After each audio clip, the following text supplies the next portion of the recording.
Hello, welcome to Excel Highway. In today's video, I want to share with you a file I created for a friend of mine, which I thought could be useful for you as well. It's a cost control and variance tracker.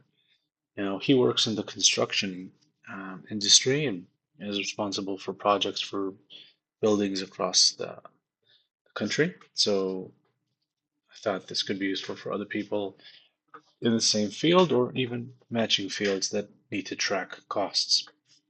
So the file is structured as following. You have a dashboard with some metrics like the number of projects, total cost variance, execution versus plan, cost variance in percentage, and the number of outliers, which are cases where you have purchased more than your plan or your budget. You can see a chart for all the projects, planning versus purchase. Now I didn't put the numbers because it would be very messy, but if you scroll with the mouse, you can see the numbers for yourself. Of course, you can change the dimensions and then improve the layout. You have the top cost overruns up to 5. That's going to show you the project and material, what it was your plan, what was your total purchase cost, and the variance. And it's also going to tell you the reason, whether it's a quantity or price per unit. So quantity means you purchased more than planned at the same price or lower, and the price per unit means you purchased the same quantity but at a higher price. That could help you understand where the variance is coming from. So that's the dashboard, which updates automatically, of course. How this all works, you have a data entry sheet, and by the way, all the everything that you don't need to touch is protected, so you don't touch it. So in the data entry, you have, let's start with the lists.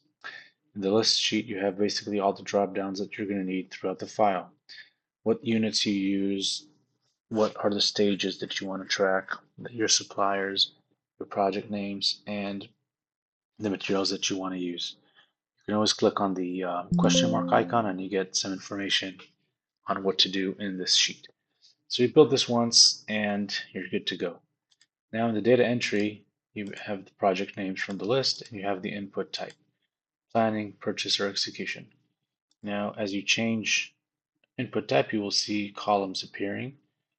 You don't need to fill out what's not visible. So execution is only what you pulled, planning is what you plan, the quantity and price, and purchase will include order number, supplier, and delivery date. And they're all drop downs from the lists, so you can use that effectively. So let's say I'm on the planning stage. I want to add rows for downtown tower. So I select the material. If it's planning, it's going to show me everything from the list. If it's a purchase, it's only going to show me lines that have already a planning. And if it's execution, it's only going to let me choose from lines that have purchase, because you can't execute if you didn't purchase, and you can't purchase if you can't plan. That's the logic. So you fill out the material, the stage, you can add some details, select the unit, the quantity, and the price, and it's going to automatically calculate total cost. Once you're good to go, you click on the button, and that's going to add rows to the database. You don't see the database because it's hidden, and this should be deleted. I'm going to fix that. But anyway, it's going to clear the sheet for you. You see already the charts were updated.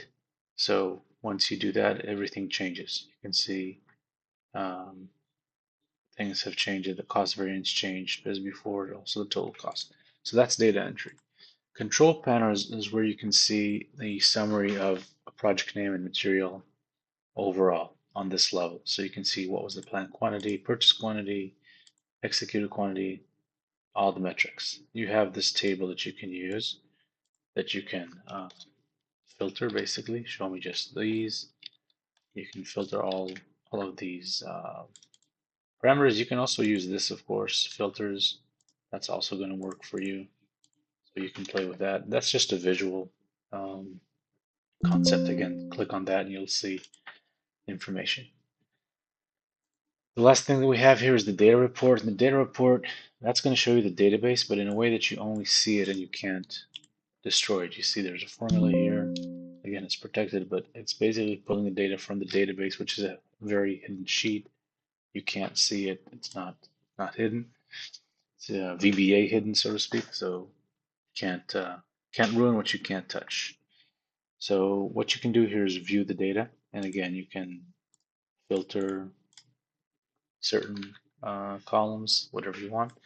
Eventually, what you can do is erase. Let's say this line is incorrect. You click on use selected, one of the rows. You click on this, you get this pop-up message. Click on yes, it will delete it. I'm just going to click on no. And that's what you can do over here. So that is the data report, and eventually everything impacts the dashboard. So that's it. It's pretty simple. It's pretty basic. And I hope you find value in this. And if you do, you can find this file on my site. I will also be creating a how to create this file later on. So look, please subscribe and you'll be able to see it and build it on your own. Have a great day.